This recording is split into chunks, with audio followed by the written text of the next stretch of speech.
What is Suffolk Chamber in Central Suffolk?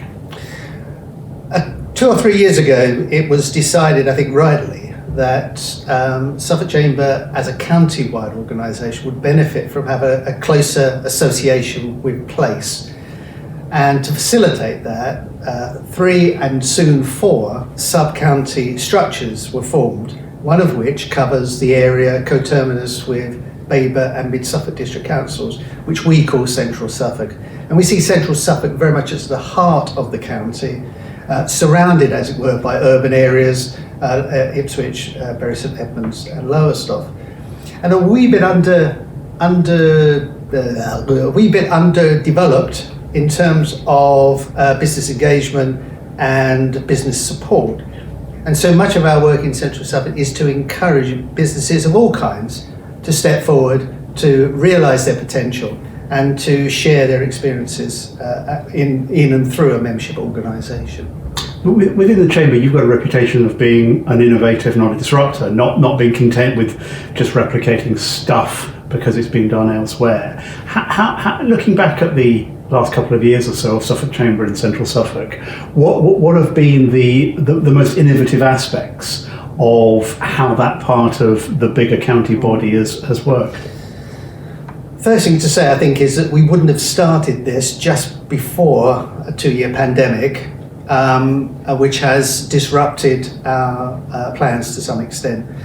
So much of the change we've been able to introduce has been structural in terms of relationships with district councils and other business representation bodies, and in ways of working, which when we started we thought would be innovative, using new technologies, for example, for virtual and remote meetings, which now of course become commonplace.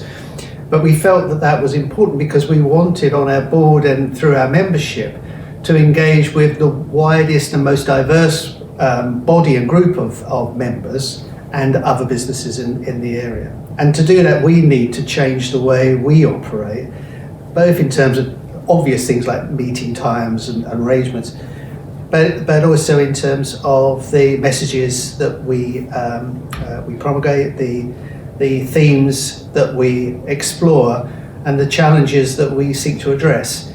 So I think it's slow burn innovation, but it's an attempt to engage part of the county which has not had a significant engagement with the Chamber movement historically. Many fantastic organisations, but as a collective, somewhat less engagement than elsewhere.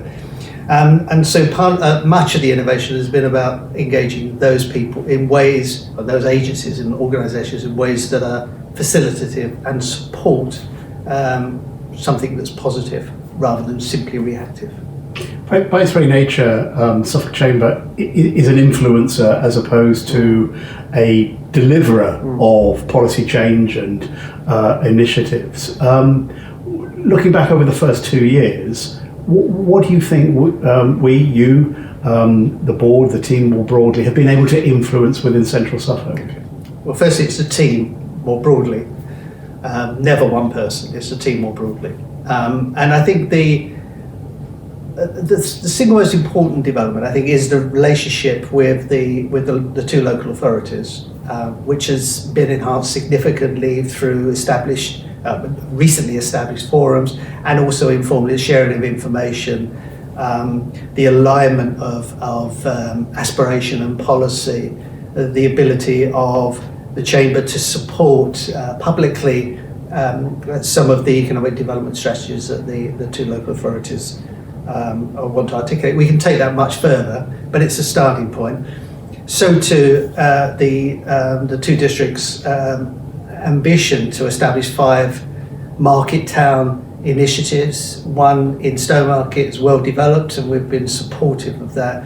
Others in Eye and Needham Market, Sudbury and Hadley, still to fully develop, but on a journey, and we think that that's important because that allows our focus, which is on Central Suffolk, to also be a wee bit more granular in terms of particular locations and the business issues, particularly within those locations.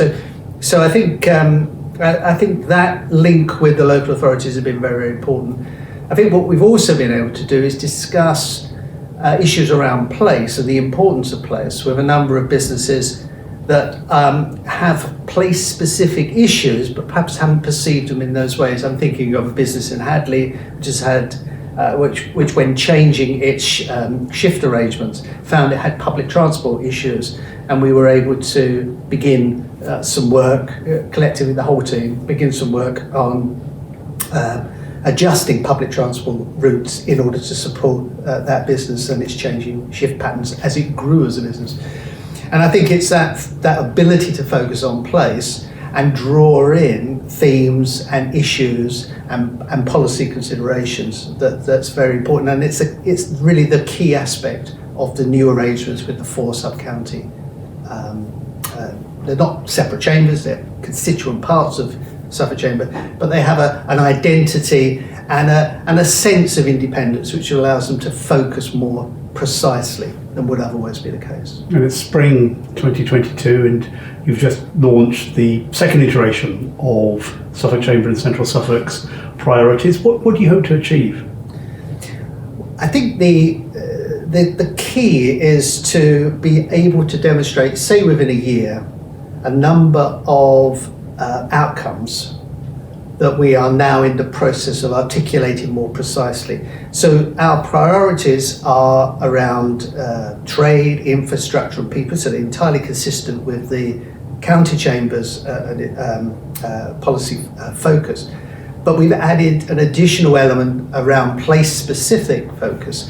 And some of those are on very specific and tangible developments, such as a skills and innovation cluster around Gateway 14, which we're working with agencies to help influence and to ultimately support the delivery of, to more generic issues around people and skills and the engagement of young people in the world of work prior to entering the world of work, which is a long-standing issue, but increasingly important, not least given changes in the workforce demographics in the county and beyond. So I think we're looking at tangible outcomes. We will define those more precisely over the next 2 or 3 months, and we will then find innovative ways to disseminate our success or otherwise. There's no issue about not achieving an outcome if one can justify and explain and rationalize why that's the case. So it's about having the methodologies in place to allow us to evaluate what we're doing such that we can, in a sense, justify our own existence, the investment of time and effort that the whole chamber family are putting into these structures, and that ultimately members can see benefits. So it's very much a developmental process. The whole initiative, the whole development of sub-county chambers is developmental, but it's got to be hard development in the sense of tangible outcomes that we can evaluate and we can disseminate.